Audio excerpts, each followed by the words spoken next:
that chart for 44 years. Okay? I drug it around when I was a missionary in Nevada and all over the place, stuck it up on walls. Even taught children in preschool that chart. They can learn that. One year I taught vacation Bible school with this chart. All the kids memorized everything on this, and every little class got up and they brought some part of that, the age of innocence, the age of conscience, the human government, the promise, the law, the church age, and so on and so forth. They got up. Of course, when we got over here, you know, we had the bigger kids doing that. The other ones started that down way below. And when you're young, you've got just a mind just like a tar bucket, you know, it just really learn real easy. Children learn. But one of the things that I've realized over the years that chart is the most valuable teaching tool that you can possibly have. Because the chart tells you about what period of time what's happening. The Bible is so confusing because you're covering basically, you know, 6,000 years of time in the history of mankind only. How long it will go when the worlds were created, I do not know. That's Genesis 1:1. But it covers 6,000 years from the creation of man up here, basically somewhere around here and then on over. So we're covering a lot of time. And when you're talking about Abraham's time or Nimrod's time or Adam's time, you have to get a perspective what period of time that is. Brother Steve, could you go down there and turn that camera around and just follow me just a little bit, just carefully, so it doesn't go out of kilter? I'm going to walk over here and show you something on this chart. You can, when you get through with it, turn that back this way so I can see what's going on. Okay? Now, in eternity past, that's Genesis 1:1. Barashit, bara Elohim Wiyah, Barashit, bara Elohim et Hashemayim Wiyah ha'aretz. Okay? Now, Barashit, what does that mean? What? In beginnings, not in beginning singular, but in beginning plural. Now, page 241, I think. Let's see. Page 241, and Gesenius Hebrew grammar will tell you the old ancient Hebrew plural is what, brother? Right up there. Can you see that?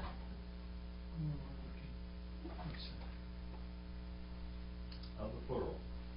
All right, the Hebrew plural. And see that right there? Yes. Hardly any of the translations translate it correctly because they don't know the Hebrew plural, what's going on. But back over here, Genesis 1:1, it says, in beginnings plural. And one of the beginnings, literally, you can use another word for Barashit, which is eternities. Eternities past. See, we have eternity past, don't we? And we have eternity future. And if you want to draw it up on the board to understand it, here we have a continuous circle. And over here where that E is right there, and where the other E is over here. But eternity is eternity. There is no beginning and end. The time that we live in the world, is a marked off piece of eternity. Do you understand that? It's a marked off piece of eternity, which we call time and space. In time and space, God created Barashit. In beginning, God created the heavens, and the word heavens there should be what? What should it be translated? Heavens. And Hashemayim usually means uplifted waters, and it can mean the heavens around, it means the galaxies and everything else. But what should it actually be translated there correctly? What's the Greek word for it? Cosmos. Cosmos. The order. He created a whole order of things. In eternity past, Genesis 1 and 2, it says, and the earth, she became formless and void. Something destroyed the earth. And then God began to reconstruct it and put it back together again. Then we have God putting man in here, in the garden. There were 2 Edens. Remember the 2 Edens in the Bible. What are the 2 Edens? The 2 Edens. 2 Edens. Who's Eden? Who was the first Eden? Who was in the first Eden? Hillel was in the first Eden. Who is Hillel? Brother Steve, you remember who Hillel is? I'm thinking Satan. Okay, that's right. That's Lucifer or Satan. Okay.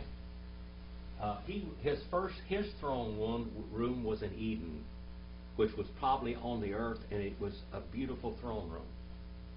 And it tells you in Ezekiel 28 and Isaiah 14 what that throne room was like, and then he destroyed it, tore it all up. Then God put the earth back together. God put man, Adam, in the second throne room, which is called Eden, which is a paradise. Okay? And from that paradise throne room, he was supposed to rule the universe and the earth. Okay?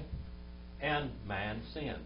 Hillel got involved again. Satan got involved again with with Isha, woman, and convinced her to defoliate the tree of the knowledge of good and evil. Now, in English, we don't see that, but in Hebrew, they defoliated the tree of all fruit and all products, whatever it was. We don't know what that tree of the knowledge of good and evil, the old apple business, It was not an apple. Whatever it was, it's gone. They ate it all. It says in Hebrew they just kept on eating this thing. Well, then they were cast out of Eden. Okay? And there was a tree in there of life, the tree of life. And there was a cherubim that was with a flaming sword guarding them so they would not eat from that tree. And then they move out. And of course, the ground is cursed. And see the curse of death here. And they begin the process of dying. It took them 900 and something years. How many children can a woman have? How many children can a woman have? Come on. Tell me. How capable, if a woman could live long enough, how many children could she have? 80. Huh? 80. How many? 80. No. Endless. No. There's 1,000. A woman can have 1,000 children. 1,000 children. That's how many women. And Eve probably had 1,000 children. Okay? For a long, long time, because she was having multiple births. I think she probably used up all of her eggs before she died, and it had all these children. Okay? That populated the world. And then it says here the curse, responsibility, don't eat, and they ate, and they was cursed, there was death began, and the ground became cursed. Okay? And now we still have mankind. Mankind is not eating animals at this period of time. Not eating any animals. They're not, we have the first child that they have now. Am I still on the camera? Yep. Okay. The first child they have, they think is the Messiah. Where would we prove that? What verse, chapter and verse in the Bible? The first child they believe is the Messiah. And where does Eve say, I've gotten the Messiah? Come on. Genesis, the book of Bereshith, the book of Genesis. By the word Genesis comes from Greek. In Hebrew, it's Bereshith, beginnings. And of course, the word Genesis also means beginning, so we didn't get too far off. Exodus really changed the outlook of things. Genesis 4 and 1. Have you got it, young lady? Mm-hmm. All right, Sharon. Read that for me and tell me what it really says then from Hebrew. And Adam We'll come right up here, real, so they can't hear you over there. And Adam knew Eve, his wife, and she became pregnant, or caught seed, right? She caught seed. And bore Cain and said, I have gotten and gained a man with the help of the Lord. Okay, what should it say there? I have gotten a man, even Jehovah. Even Jehovah. She thought that was Jehovah. Because Genesis 3:15 made two promises in Genesis 3:15. What were they? What two promises do we have in Genesis 3:15? Huh? We have the seed of Satan promise. Satan's going to have a child. He's going to have a child that's going to walk on the earth. He's going to rule the world for a while. That's the Antichrist. And the other seed is Jesus Christ, which will overcome. There's we have the war of the two seeds right there. Jesus Christ would be born first. All right, now we have a problem. Genesis 6:1. Now we have a problem in Genesis 6:1, for the human DNA and the human race is contaminated. Satan wants to destroy the line of Christ. Okay? And we have angels bringing forth children, procreating with women, and these children are giants, very big people. Later on, we have it after the flood, don't we? Who was one of the Nephilim after the flood? These are called Nephilim, which means what? What does Nephilim mean? Nephilim means what? Nephal means to fall, fallen ones. All right? The fallen angels procreated with women, and they brought forth a race of giants, evil people. And the giants, according to the book of Enoch, were killing and eating animals, and they were killing and drinking people's blood, the first vampires, real vampires. Okay? Now we know that the animals at that time were not eating each other. Okay? That hadn't happened yet. Mankind was not given animals to eat until when? When did God give man animals flesh to eat? After the flood. After the flood. Okay? Now let's look. The flood came, many theologians believe, because of this contamination of the human DNA. If God had left it like it was, there would have been no pure human seed left on the earth from Adam to bring forth the Messiah. Satan is a thinker. He's bad in every way, in every angle. Okay? So God brings forth the flood. There, Noah preached. How long did Noah preach? Huh? How long did Noah preach? He preached 120 years as he was building the ark. But there was a preacher before him that preached how many years before him that the flood was coming? How many years? Real easy. Start adding up mathematics. What was the name of his child? He said the flood was going to come in, and he brought forth a child, and he says, when he's dead, it shall come to pass. What was the name of that child? The oldest child, the oldest human being ever lived, Methuselah, 969 years. At the end of his life was when the flood came that year. All right? And then we have 3 men and 4 men and 4 women that got on the ark. That's the all. Now, I believe there were people saved outside the ark after it started raining and the floods and all that kind of stuff. The earth totally changed at this period of time. Is this all right? Is this what you wanted? Okay. All right. Here is the earth. Around the earth was an ocean in the sky, and it did not rain. There was no rain before this period of time. It was like like what you call a greenhouse.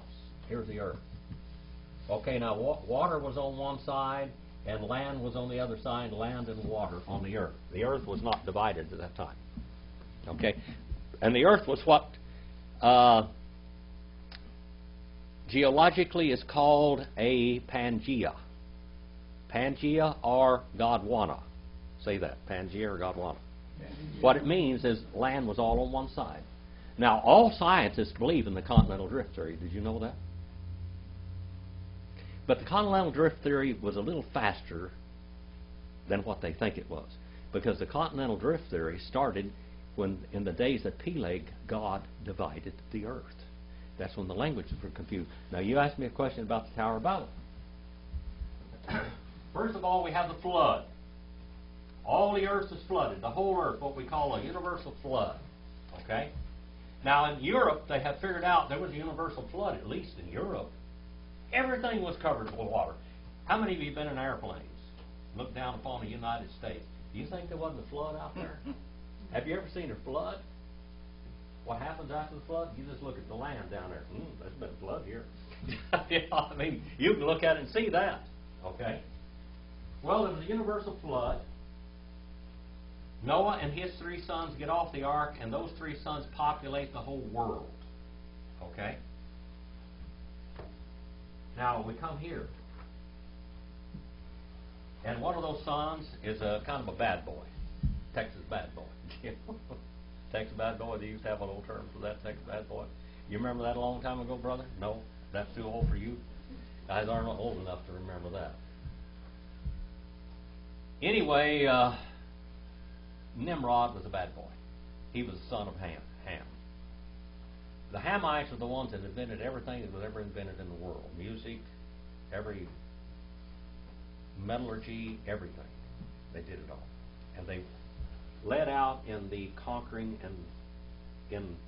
of the population of all the lands. You go all the way to Australia, you go all the way to Americas.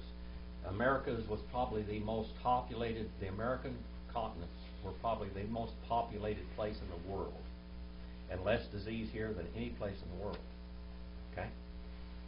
The most advanced mathematics and medicine and botany was here in America. The American Indians genetically engineered almost all the food you eat in the world today. Potatoes were genetically engineered from a deadly nightshade plant. Tomatoes were genetically engineered from a deadly nightshade plant. You know what nightshade looks like? That little purple berries over. You ever seen nightshade? That's the father of the tomatoes. They genetically engineered that. They genetically engineered corn. In the King James Bible where it says and they had corn, they didn't have any corn. Corn came from here. All peppers, a nightshade plant. Peanuts, beans, squash, pineapples, everything came from this side of the world.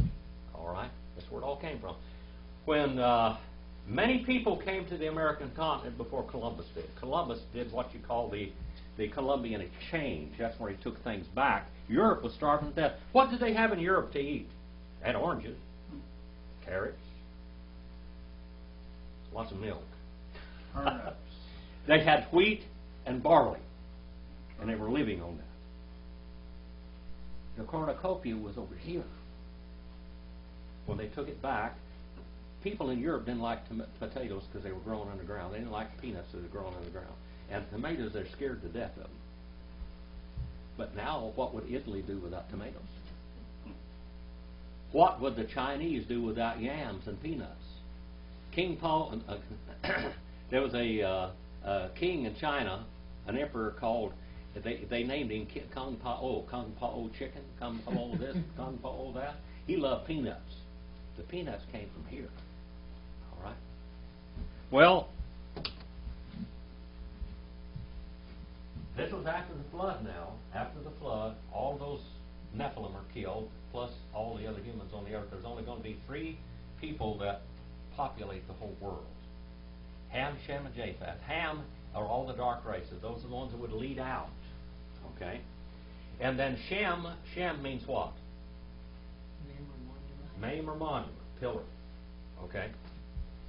That's where God's going to get His word out. It does prophesy, Noah did prophesy that Japheth would take away the Patan from Shem and take it into the world. And there's where we have the Gentile church coming after when the Jews rejected the word of God. After the flood, in the age of human government now, God told them to do what? Scatter and multiply. You know who scattered and multiplied? Ham. Over here. When the earth became divided, in this period of time when the earth divided, God started to divide the continents. That's when the earth broke apart.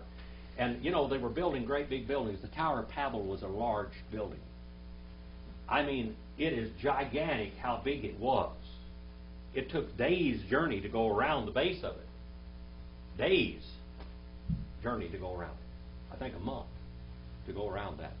That was so big to hold that tall tower. Okay? And it was built. It had been built. It was finished. But it didn't really go to the heavens, as it said. It went way high in the sky.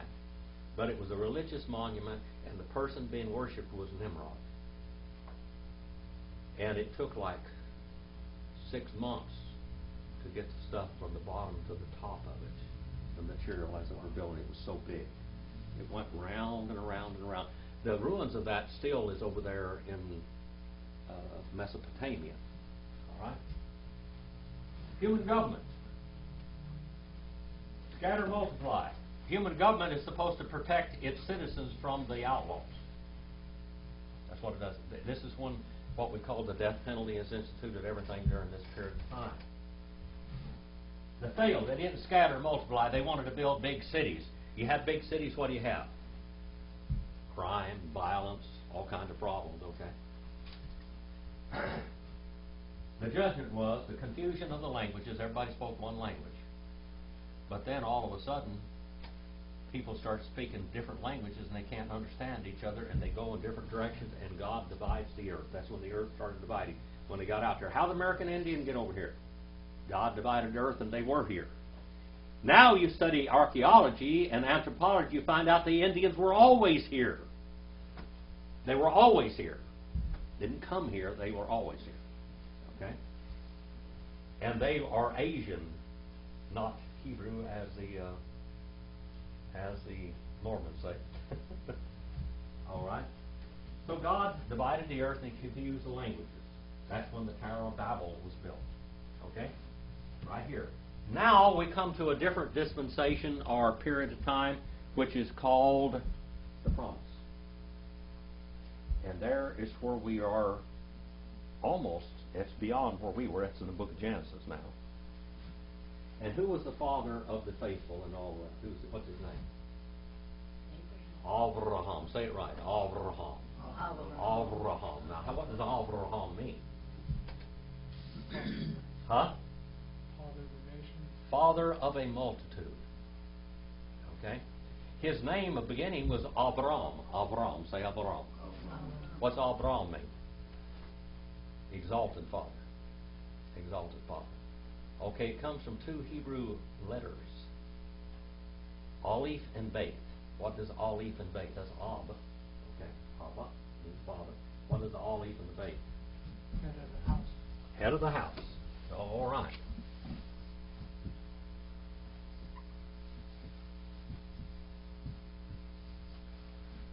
Abraham, the head of the house. Abraham. That's what his name means. The exalted father, the head of the house. Now he leaves the Ur of the Chaldees. He goes into another area, and God calls him out. That's where we have Laban, you know. And God says, go over there and get into that land of Palestine. It's called the land of what? It was originally called the land of what? One of Noah's grandson settled this area. What was his name? Canaan, which means what? Prosper. It means to gotten. When Eve says, I have gotten a man, even at Jehovah, is what she said. I've gotten Jehovah. He's born. The promised son, the seed of God is here. She didn't quite understand the whole story yet. That son was a great disappointment. He was a murderer. He wasn't the Messiah, he was a murderer. Well, over here, he told him to go to the land of Canaan. Now, we find out in the Old Testament, as Noah prophesied, that his grandson Canaan would become a very wicked people. And that they would go into a land and they build this land, and also that his other promised son, Shem, the line of Shem, which would be Jacob, would go into Egypt for 400 years. And then Shem's descendants, or Jacob, or Israel, would come out of there and possess that land. And those Canaanites are the ones that would be the slaves of Jacob, or Israel. A lot of people, in Southern Baptist ranks for many, many years, they had all black people being slaves from now on. But the Canaanites were the slaves. They're the ones that were servants of servants. That's what it said, they would be servants of servants. They went into the land. And they were down here in bondage for 400 years, then they come into the land to possess the land, and they got pretty wicked during a period of time. They had some very wicked times in there, and God had to chastise them and everything else. Then they were deported into the Babylonian captivity and into the Assyrian captivity. And then some of them come back in the land. And then the Messiah is finally born here. period of time. Okay? Now, we know what's happened in the church age. We're part of it. So it's a lot easier now because we're here. Does that help you understand how you got here? That help you a little bit? And when you start talking about biblical events and characters, open your chart and look at it and find out what period of time are we talking about. That is one of the hardest things to witness to people, to teach, is what period of time you're talking about. All right? Did that answer any of your questions? Well, you did. All right? Because Nimrod goes so far back. Yeah, Nimrod goes way back over here. Before Moses, so it's before the Yeah. flood and the corruption. So. Now, he established, so Nimrod established a government that would be like the Antichrist government last time. He's going to have a one world government in one place. That was Nimrod's idea, the one world power. And that's the power of the Antichrist that the book of Revelation, the book of Daniel, and all that talks about. He is the forerunner of the evil person, of the Satan's son in flesh. That may be in the world today, possibly. Okay. Now look, can you whoop it back around over here and then flip it over there and make sure it's level so I can see what I'm doing? I think back this way just a little bit, maybe. All right, just a little more this way, Steve. Where I'm in the middle of it. You in the middle there? Yeah, I'm in the middle right there. All right. They won't have to be looking to the side. You've been a real good cameraman tonight, brother. Now let's go to We'ele Shemot.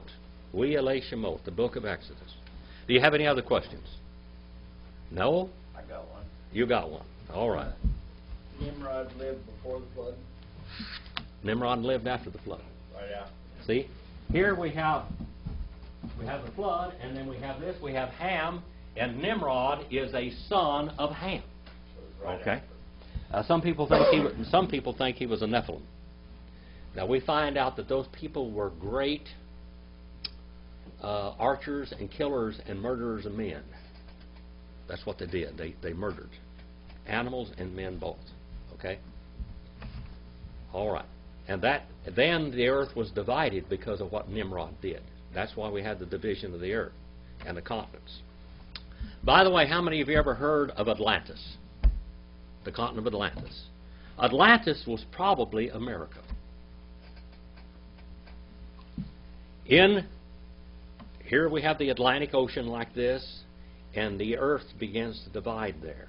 And the Atlantic is getting bigger and bigger and bigger. The earth divides.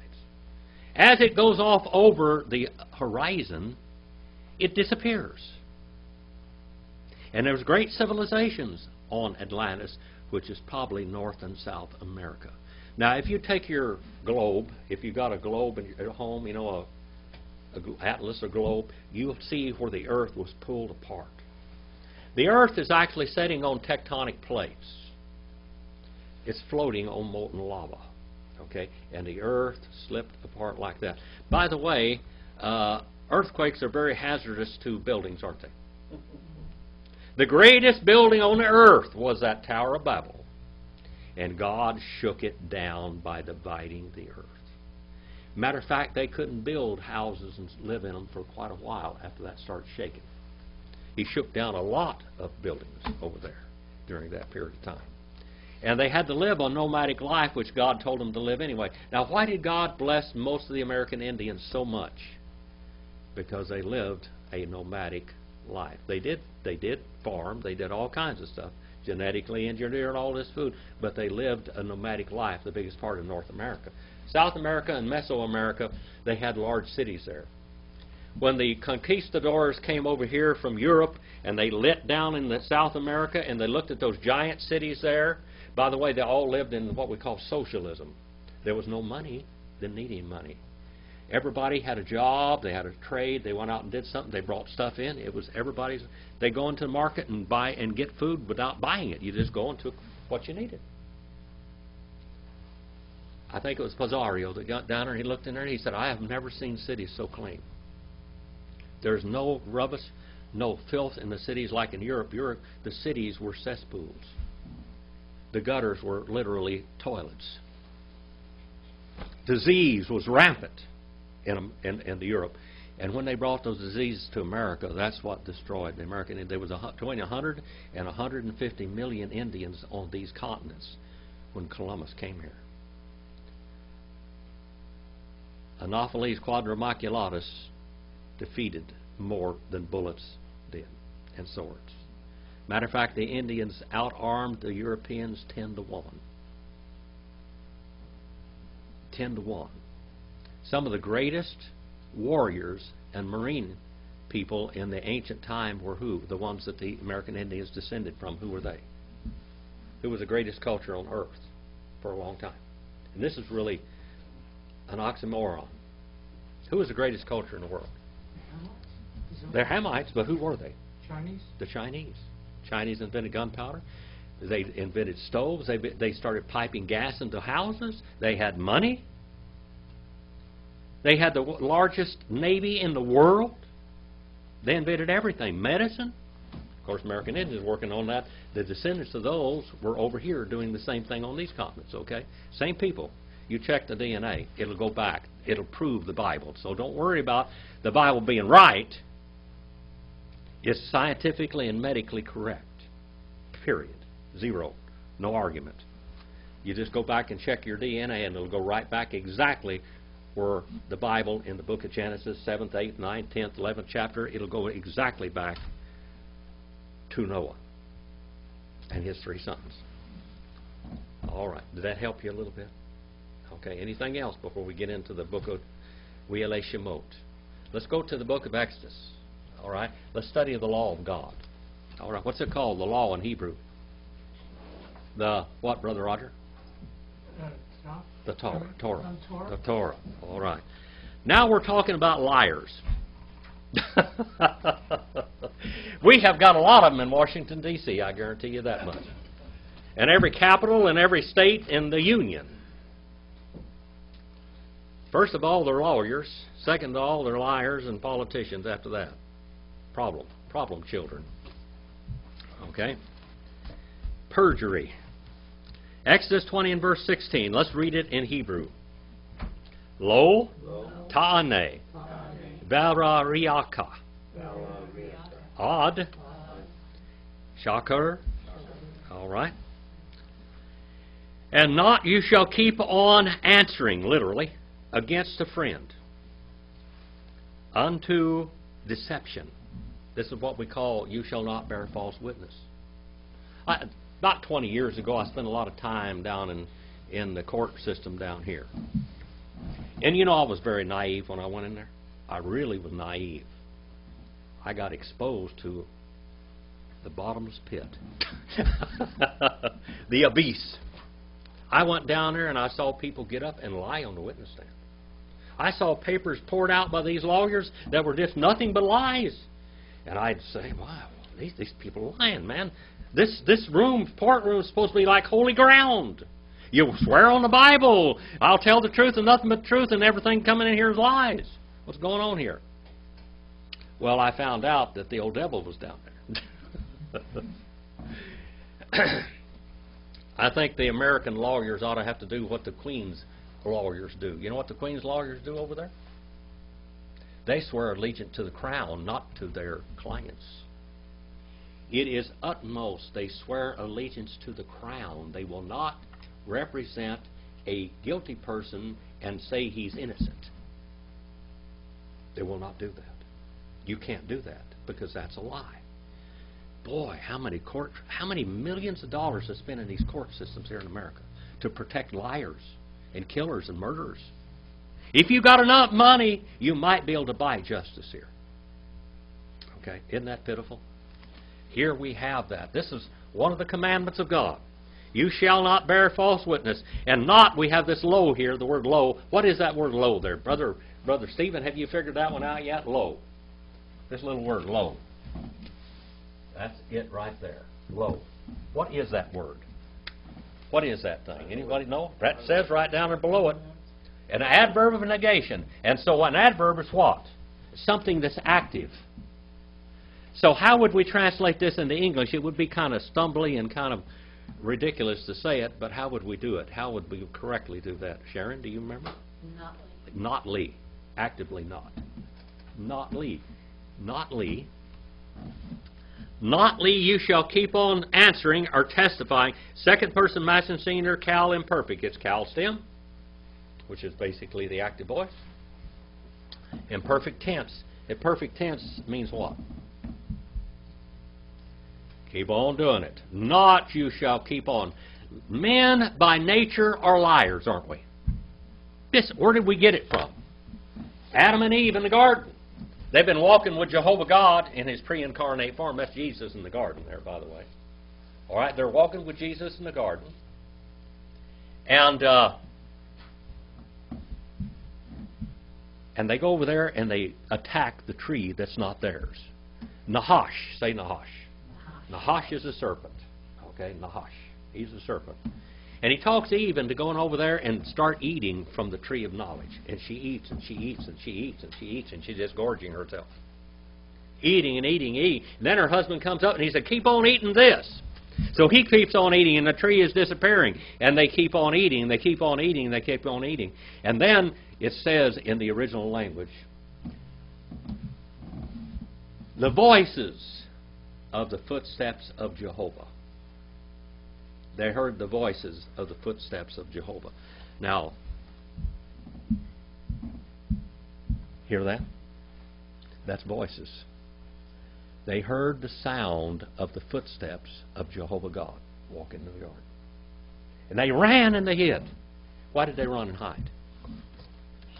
Because now they are naked. They are arum, evil.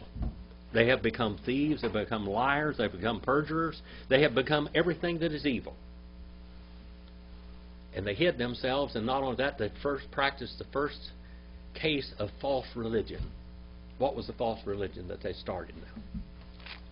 Greed. Huh? Greed. What did they do? Deceit.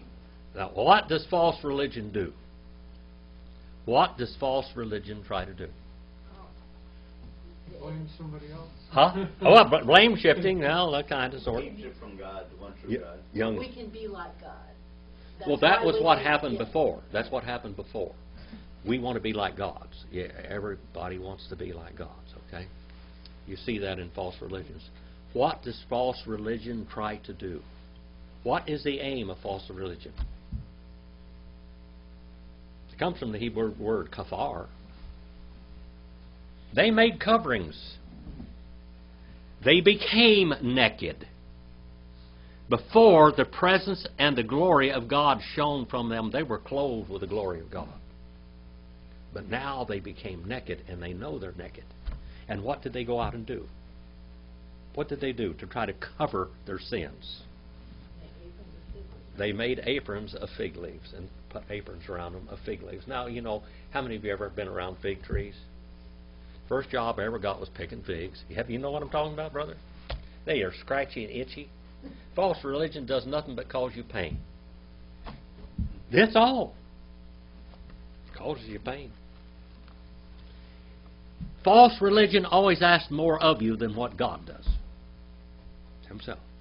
False religion says you have to do something to get to the presence of the beatific vision. God says, I bring you there myself through the blood of my Son. Jesus does it all. False religions have something else you got to do. You got to do this, you got to do that, you got to do this, you got to do that. I wrote a book called Doctrines of the Bible, and as you go down through there, you find out what sanctification is, you find out what salvation, what baptism really is, what the Lord's Supper really is. In false religion, all of these things become a mode or a vehicle of grace. In false religion, baptism saves you. You know that? It does in false religion.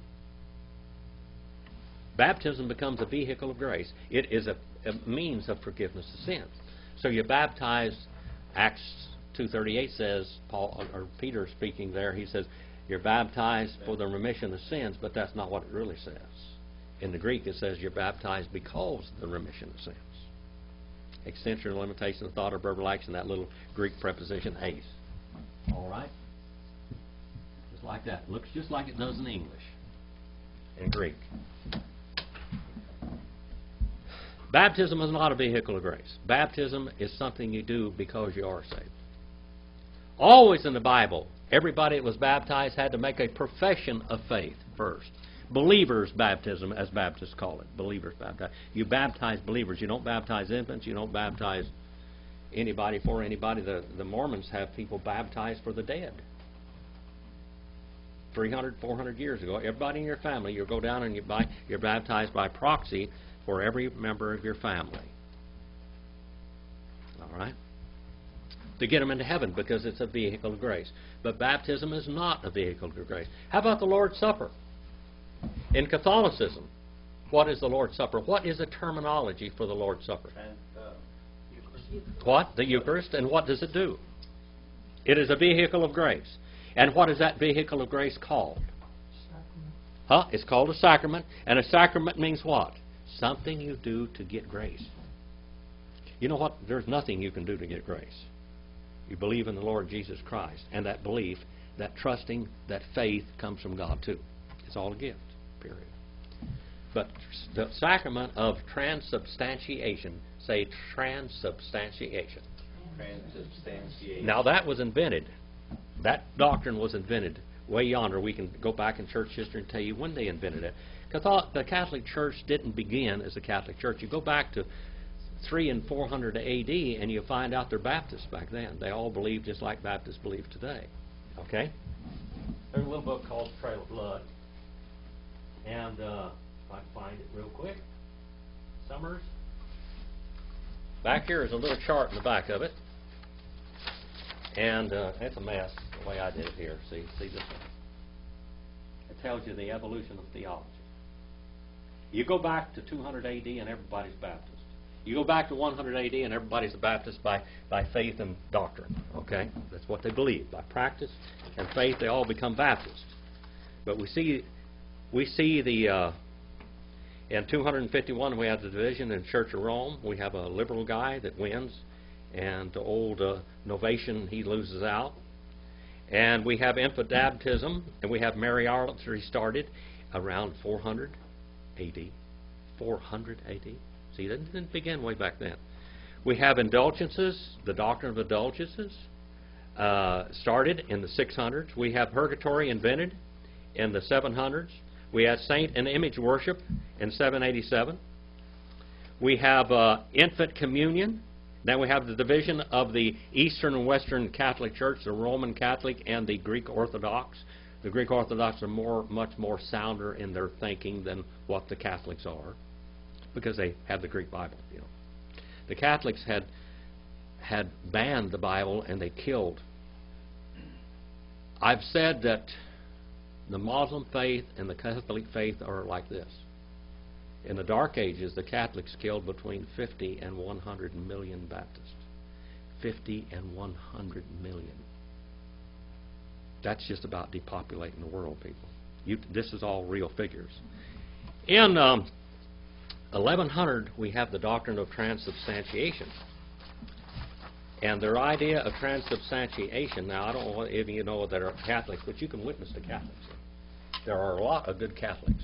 They are some of the most religious people in the world, but they're led astray. Okay? Can a Catholic be saved? Absolutely. The greatest success I've ever had in my ministry is leading Catholics to the Lord, because they believe in the Bible, even though they don't use it. They believe in the dogmas of the Catholic Church. They have to believe that. They have to go to, they're baptized as children, and they have a godmother and a godfather. Okay? And the godmother and the godfather believes for them, and they make their professions of faith. When they get up to 12-year-old, then they go back and they're confirmed. And they have to believe in transubstantiation. Now, what is transubstantiation? Young man, do you know what transubstantiation is? Young lady? No. You know what it was? You used to practice it a long time ago, didn't you? There's a saved Catholic right there. All right, what is transubstantiation?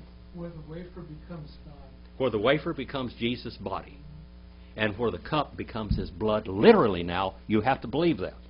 If you don't believe that wafer is Jesus' body, and that cup is his blood, you cannot take it. Not only cannot take it, but if you take it, you will bring damnation to yourself if you don't believe that. So to have your first communion, you have to believe that. Now, Luther and John Calvin both left the Catholic Church, didn't they?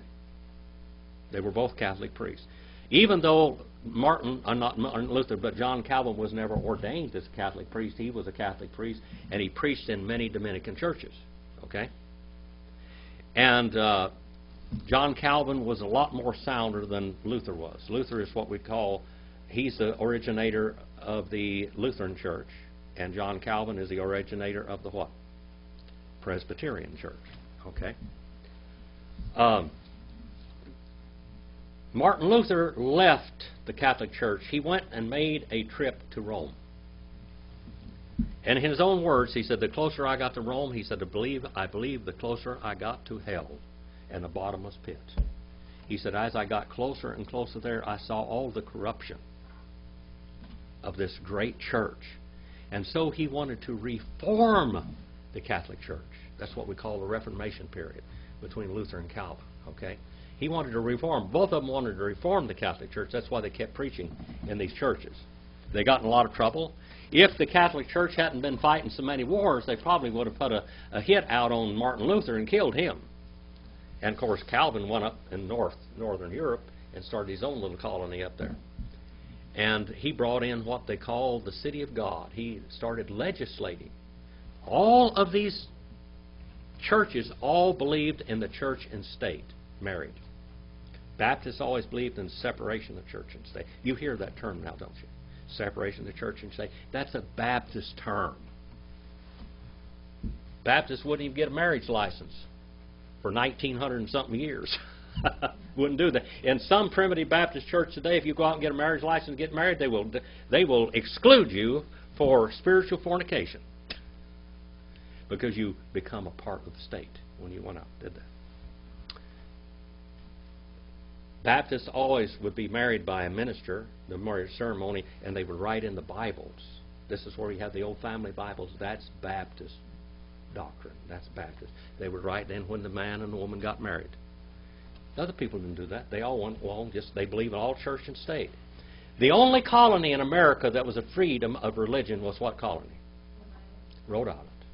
And that was founded by two Baptists, Dr. John Clark, which is a great leader, and Roger Williams. All right? That's where you have Rhode Island. And there's the first place you have Sunday schools. Sunday schools were to get the children out of the factories, out of slave labor. Children in America went to work when they were 5 years old, and they were doomed, never could read or write or anything. Sunday schools were a Baptist invention to teach children how to read and write to get them out of the factories. All right. Martin Luther devised a compromise with transubstantiation. He called it consubstantiation. Consubstantiation means that the sacrament, the Lord's Supper, is actually a vehicle of grace, but it's not literally the body and the blood of Jesus, but it is, He's there. It doesn't literally become, but He's there. And it is a vehicle of grace. John Calvin did believe in consubstantiation, but then he'd come back almost to the Baptist as a memorial dinner. Do this in remembrance of me. And that's what you see in almost every altar in the Baptist church. Do this in remembrance of me. Okay? That help you a little bit about history? Just a little, brother Steve. Luther and Calvin, they didn't live at the same time, did they? Yeah, pretty close. Pretty close. Pretty close. Luther was a little... Calvin was a little more right in his... He was more correct in his theology.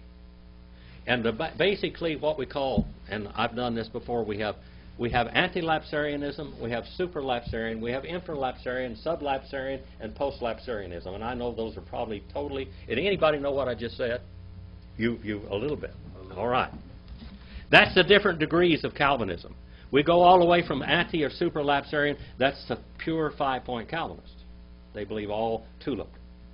T-U-L-I-P. Total hereditary depravity, unconditional election, limited atonement, irresistible grace, and preservation of the saints.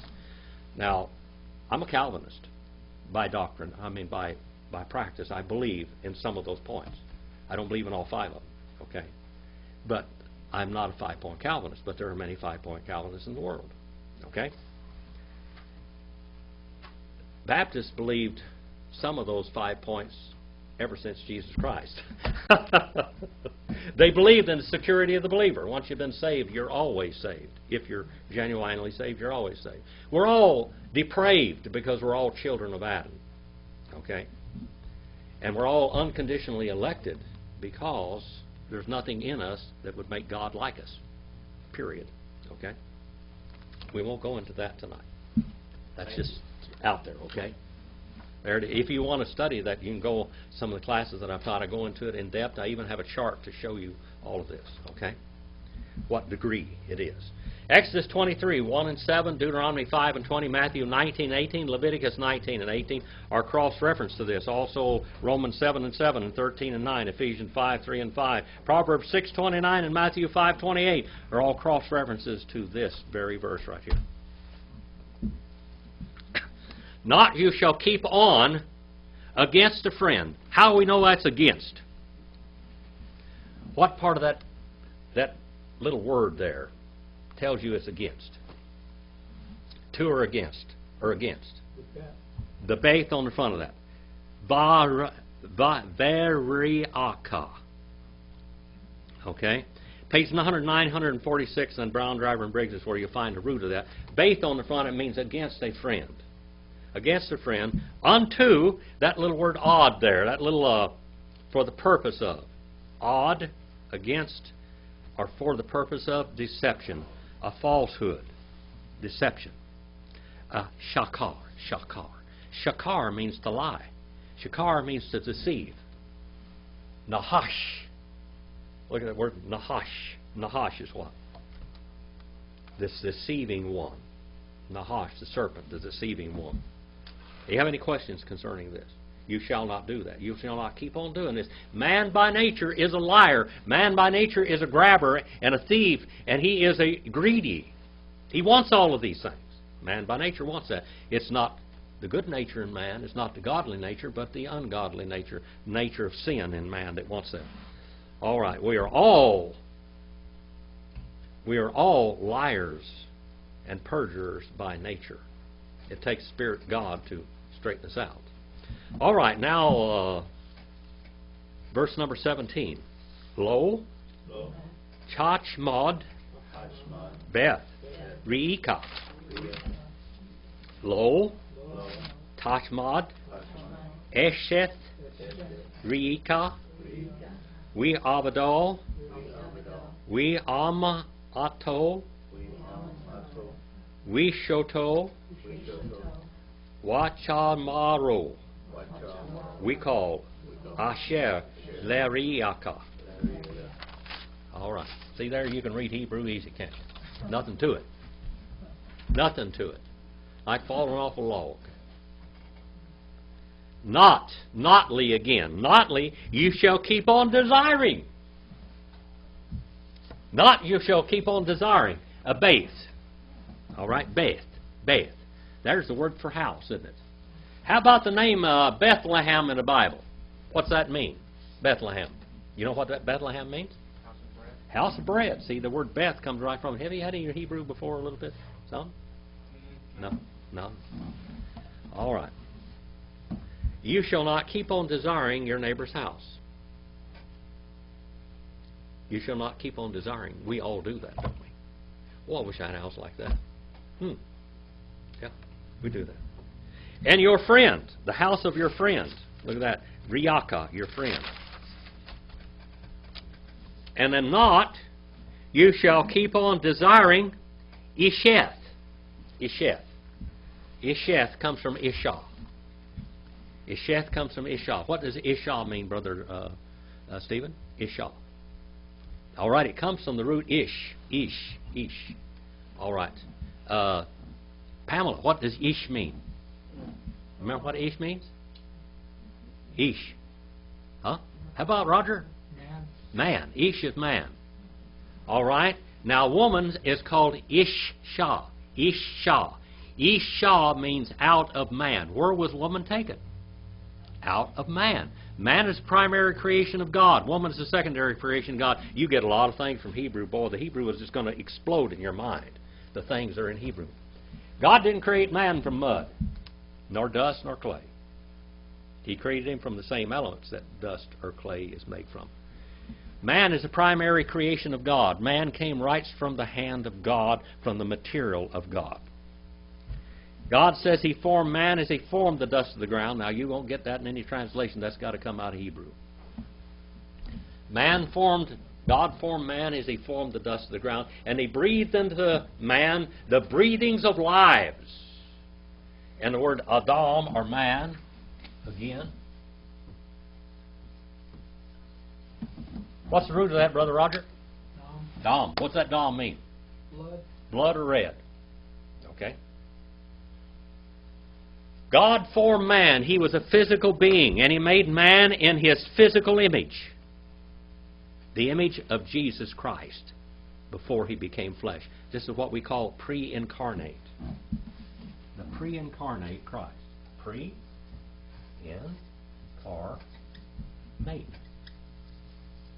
Okay. Pre-incarnate. Look at that now. Pre means what? Before. Okay, in means what? In. In. Okay, that's real easy. How about ATE? What's ATE, the suffix? ATE, what's that mean? The act of becoming, or the act of being. And then we have carn from the Latin, and we have the Greek. I mean, not the Greek, but the Latin and the Spanish. Carne. Carne asada, all that kind of stuff. You see every word carne. Before the act of becoming flesh, God was, the physical expression of God is Jesus Christ. And Jesus Christ is Jehovah. He is Jehovah. The word Jehovah.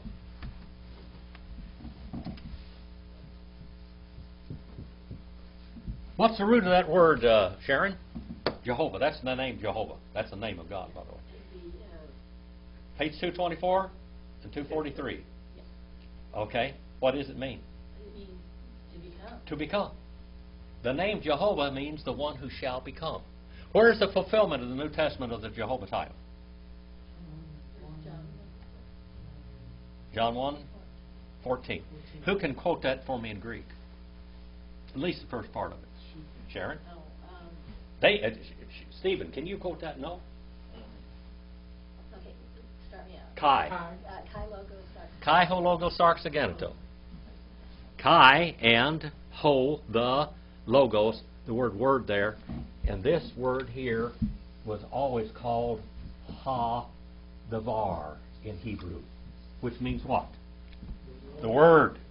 The name of God was always called the Word. So when John writes John 1:14, he's using a Hebraism, not the Greek idea of the logos. He said, in beginning, by the way, the word in beginning there, in Greek, I don't have any different color. What in the world happened to my... Drop something? Well, there it is down there. I got to get a different color, or else erase it all. All right. N-R-K. All right. N-R-K. In beginning. Here. The oldest verse in the Bible that goes beyond anything else. The oldest verse in relating to time element in the Bible, which means eternity past, the Barashit, the eternities in the beginning. The beginnings way out there in eternity is this verse, John 1:1. In beginning. And then it says, Ain. Kept on being. Ho logos. Or in English would be what, brother? The Jehovah. In eternity past, kept on being Jehovah. Now, how old is God? Do you ever hear that term? Where did God come from, all this? He kept on being. Third person singular, imperfect, indicative, active. He kept on being the Word. And the Word kept on being an inseparable part of the Godhead. It says, Kai, hologos, ein prostontium. That's what it says there in the second part of John 1:1. And the Jehovah kept on being an inseparable part of the Godhead. Did Jesus ever cease being God when He was on earth? No. He became God and man. He was 100% man, 100% God all the time. God took upon Himself your sins. That's the most beautiful thing about the Godhead. God takes care of all the religion. Religion means what? Here's another word. Religion. Let's tear that word down. R-E in the front means what? Back. Back. I-O-N. The act of. Religion means the act of binding back again. We got a word ligaments from this ligare in Latin. And this middle word right here. The act of binding back again. But much of religion binds people away from God. Keeps them away from God. Keeps them away from the grace of God. Okay? That's false religion. That's the religion we talked about, the fig leaf or theology, you know. Religion. False religion binds you away from God. But God became flesh. Kai hologo sarx agenitos says, and, say kai. Kai, that means and. Ho, the, logos, put the word Jehovah there, and the Jehovah. Sarx, and the Latin is carne, and the Spanish is carne, and that means what? Flesh. Agenitos. Third person singular, second aorist, indicative middle voice. God became flesh for himself. God brought himself into the world. Genesis, in the book of Genesis, God breathed into Adam God's blood, which is divine blood. Adam flowed innocent and pure in the age of innocence back there. Pure innocence. He was innocent. He had will and volition, but he was innocent. Okay? And he chose. Now, woman is a secondary creation. God put man asleep in a deep hypnotic trance, and he took from her sides, it says literally. He took from her bones, or his bones, and his fleshes, and his bloods, and formed woman, and then gave her back to man. That's marriage, see. That's marriage in the Bible. Now, every child that's born into this world is born with Adam's blood in it. I've told you this so many times.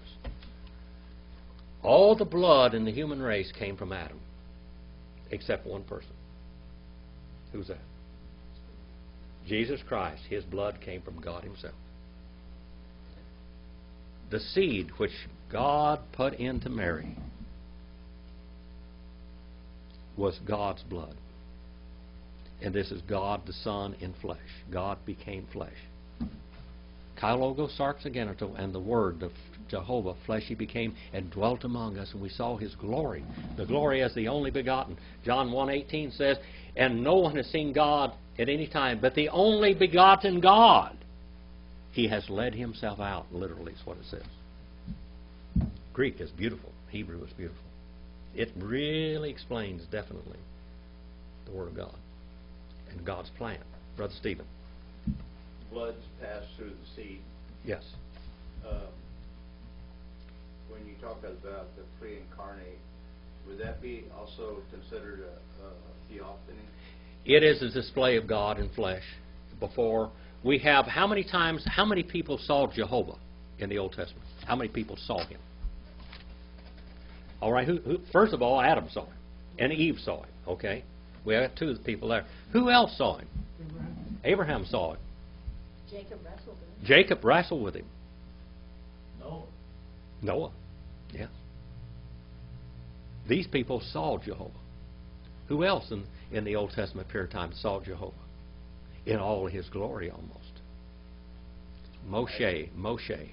Moshe is writing this book here that we have today, Moshe. Moshe means what? Moses. To draw out. You've been learning somewhere. To draw out or to rescue. Okay. To draw out or to rescue. Let's go. All right. To draw out or rescue. Let's go on a little bit further. So now we have the Jehovah title. The fulfillment of Jehovah title is in John 1:14. Now John's writings all kept using the word logos, or word. And every time you can just put in Jehovah right there. In John's last book, they wrote in the book of Revelation, and he saw the Word of God, the Jehovah. And on him was Adonai Ha'adonayim, the Hebrew term, which means the Lord of Lords and King of Kings. That is a term from Jehovah only. Yes? Back to Mary. Yes. Did she provide the egg? Yes. The egg was in Mary. Okay. Mary was... The Catholic Church began about 400 A.D., what we call Mariolatry. But the whole idea of the Catholicism with Mary being, taken into heaven, being sinless forever, Mary had a lot of children. Mary had a bunch of kids. She had quite a few boys and quite a few girls. and they're named in the Bible. Those are her children. Now, the Catholic Church will say, well, that was Joseph's other wife. No, it wasn't. It was Mary. The word adelphos, his brothers and sisters, what does the word adelphos mean in Greek? From the same womb. So they were from the same womb. Okay, that settles that. The Catholic Church idea of Mary evolved until the 20th century. All of their ideas, the Immaculate Conception, the Ascension of Mary, and all that, that was all by papal decree. Later, much later, not way back yonder. Catholicism is an evolution of theology. It's still evolving. Catholicism is still evolving. Now, the truth never evolves. The truth just does not evolve. The truth is always the truth, period. And the best way to get to it is right in the original languages. You will really just get an explosion of wealth of information from it. It'll just blow you away when you study those scriptures. All right. Verse number 17b. And not you shall keep on desiring the wife of your friend, and his male slave, and his girl slave, and the ox of him, and the donkey, the jackass of him, and all which is to your friend. You don't need his wife. You don't need his house. You don't need his donkey. Donkeys were very important animals back then. Donkeys. I mean, as we look at the wild donkeys here in America, you know, in the 1840s here in America, the donkey was a very important animal. But as the mines played out, then we have out in the desert, we have wild jackasses, wild donkeys. A wild donkey you can't do anything with. They're very hard to train. I have trained them, but boy, it's rough. And you never can trust them either. That's another thing. But those are inbred wild. In the Bible, it says that Ishmael and his descendants and Esau and his descendants will become wild asses. A wild ass is an inbred thing that cannot be tamed. And they fight among themselves and fight anything that comes near them. That's what a wild ass does. It's a very powerful being. One time when I was young, I started working as a man when I was 7 years old. And I was probably about 8 or 9 when this took place. I was my stepfather, that wild outlaw, Dale Otto Remley. If you go into Google and look him up, you'll find, boy, famous outlaws. That was the one that raised me. My father was killed robbing a liquor store when I was 2 years old. And my mother liked wild people or something. Anyway, she married Dale. But Dale taught me so many things that are good. But boy, I sure couldn't follow his life. He was the one that flew out of that with a helicopter in Michigan, in Jackson, Michigan, in 1975. He's the one that escaped from that prison. You remember that? Nationwide news. That was my dad. Anyway, that was Buck Owens' uncle. He could sing like Frankie Lane. What was his last name? Dale Otto Remling. Buck's wife, Phillips Buford, was Buck's niece. Okay? Anyway, my dog, we had cow dogs. I had a dog that was a mongrel, but he was a great dog. I had him for 30 years. He was an old dog when he died. And he was a chow and a pit bull and everything, German Shepherd Collie and everything all mixed up in one. He looked a lot like a chow. But he just took to cattle herding really good. But he was so obedient to me. If I told him to do it, he would do it till he died, if I didn't call him off of it. My stepdad, we were managing the Snow Goose Ranch. I was doing all the work. He was milking cows, and I was doing everything else. He had 2 cows milk, and he lengthened that out until I got all the cows and horses and everything else done. Anyway, the bulls, we had Black Angus cattle, heifers and cows, and we had Brahma bulls that we bred them with, so we had what we call Black Angus cattle. And the bulls got down there on our front porch and were rubbing against the house, and the house was made out of rock, but the porch was made out of wood. And they were rubbing up against that thing, you know, and the house was shaking and everything else. And so Dale got out there and he said, "Get them out of here, Mitty and Yukon. Get them on down the road." And they did. Except Yukon kept going. I wasn't there to call him off, so he chased them 20 miles. The next morning we got up, Mitty was there, but Yukon was gone, and so were the bulls. And we started following the bull in the Yukon's tracks, and we got down there and we went as far as we could with a pickup. And so Dale, my dad says, let's go back, we got to get horses, we got to bring them back. They'll steal them. Coyotes will kill them with the wolves. They still have wolves up there. So we went down there and got a couple of horses, and we went down there. And finally, we found them right down at the end of Eureka Valley. This is Fish Lake Valley, down to Eureka, Saline Valley, and then Death Valley. Okay, they're going to Death Valley. He's chasing them all the way to Scottish Castle, you know, if I didn't pull him off. So I get down there, and he's way down there 20 miles away, and I hollered at Yukon. And out there, Dale always gave me one bullet and one pistol, or a rifle. That's all I get with one bullet. He said, Jimmy, he said, if those jacks try to climb you, shoot them. With one bullet. You know, he knew I could shoot straight. But anyway, the jacks came after us. There's the wild donkeys down there, and they came after us. They fight among themselves, but when you get out there, here they come with nothing but ivories, just snapping like that and braying and going on. So Yukon kept them away from me. I didn't have to shoot any of them. But he kept them, and I mean to tell you, that dog was good. And he'd been running 20 miles all night long. We finally gathered up the bulls, we got them headed back, and in the middle of the night, about 3 or 4 o'clock in the morning, we were still driving them up to the barn and where the other cattle were. And Dale's out there singing Ghost Riders in the Sky in El Paso, and you could hear his voice all over the range in the moonlit night. That's the most wonderful memories I have of that. He was a great man in many, many ways. He was the greatest carpenter, builder, blueprint man. The last house that Buck lived in, he drew the blueprints to build it. And he was an outlaw. He was a writer, a movie star, all those things. They all were outlaws. This group you're talking about. Yeah. Mm-hmm. Anyway, we got them back home through those herd of wild donkeys. And that's what Esau and Ishmael's group would be, wild donkeys. Fight among themselves. They're scarred all up. All those jacks are all scarred up. Fighting among themselves, and when somebody comes around, here they come. Marilyn, one time, she got up there in the wilds, and she saw a herd of wild burros, and she went out there, and the burros got after her. Boy, here they came with their teeth, like that, and she took off and jumped in the car. They don't like you. Now, you can go places where the burros are domesticated. You know, they're in the wild, but they're domesticated, and they'll eat out of your hand and stuff. But you go out there where they're really wild, and they are violent, just like the Arab nations today. Anything else before I turn you loose on the world? Any other questions? We didn't get very far tonight, but we got a lot of info, didn't we? Did it help you tonight? Understand the Scriptures a little better? Billy, did you get anything good out of this? I got a lot. Yeah. Roger. All right. Pamela. Sharon. Stephen.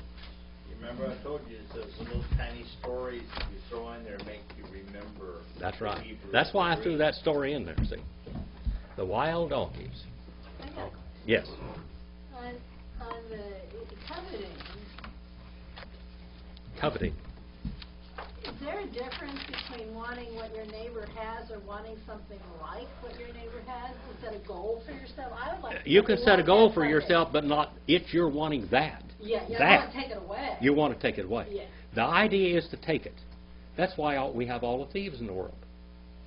You have to have highway patrolmen on the road to protect you.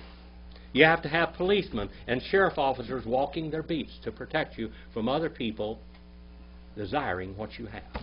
You put locks on your doors. Who invented locks? Who invented the lock and key? Who did it? Who did it? The Assyrians. Who invented crucifixion? The Assyrians. All right. Coveting. The word coveting. Desiring, coveting. You shall not keep on doing it. You shall not keep on wanting. I mean, everybody can want a wife, huh? But not that of the guy's wife. We started at 2016, and we got 2015. No, 2016. We got 2016. 2016 and 17. You off the recorder yet? Nope. Nope, not yet. All right. Any other questions before I turn you loose and turn the recorders off? You something you had up there in front, and it explained some of the churches. Oh, it has a map in the back of it. I have some maps back there. I will give you a map before you leave. I'll give you... You gave me this last week. Is there something Oh, else? no. Something else you have? Yeah, there's a lot of things I have. Because I'm If you go on the website, discovertheword.com, or discovertheword.drjim.com, you'll see Baptist history resources. You can read every Baptist history book there is in print right there, every one of them. John T. Christian's, Volume 1 and 2, Eusebius, just gobs of histories you can read on there. And even The Trail of Blood, which is this book. You can download it there, whatever. And this little map is the theological evolution of Christendom. Okay? And Catholic Church. It's an evolution, theological evolution. I've taught church history here a bunch of times. They say they want me to teach it out there for homeschoolers out in my neck of the woods about 20 miles, 25 miles from here, and so I might be doing that. There are two sets of classes in church history, maybe 3 sets, on the website. One of them is on video. It's only 16 classes, but there's 26 classes on audio. Some of the classes are 2 hours long. And you'll just see me just quit talking, just boop, because the recorder ran out of time. It just quit. You know, they didn't want to stop. 2.5 hours sometimes I would be teaching on that. When people come into a class and they came in from all over, all walks of life and different things, and I was teaching about church history and I had the answers of all this stuff. And I would try to teach a certain area of church history every night. But when I would get ready to quit like this, and I'd say, do you have any questions? They would just go on and on and on and on and on and on and on. And they didn't want to quit. I said, I'll be here next week, Lord willing. You know, I will try to do this more. My wife was out in the car honking the horn. And finally she quit coming with me. She wasn't coming anymore. All right. Any other questions? Good to have you here again tonight, brother. Would you mind dismissing us in prayer tonight? Oh, you're not very good at prayer. All right. Sharon, would you mind coming up here and dismissing us in prayer?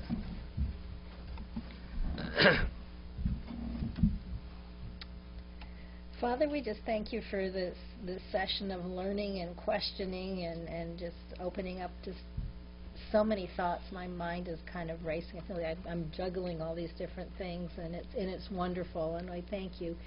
And I ask your blessing on everyone here as we go out for our week, and keep us safe and make us mindful of the opportunities that you bring to us that we can serve you, because sometimes we're so focused on what we're doing we just miss the opportunity. And keep us mindful of the opportunities to serve you, and bring us all safely back next week. Amen. Amen. How many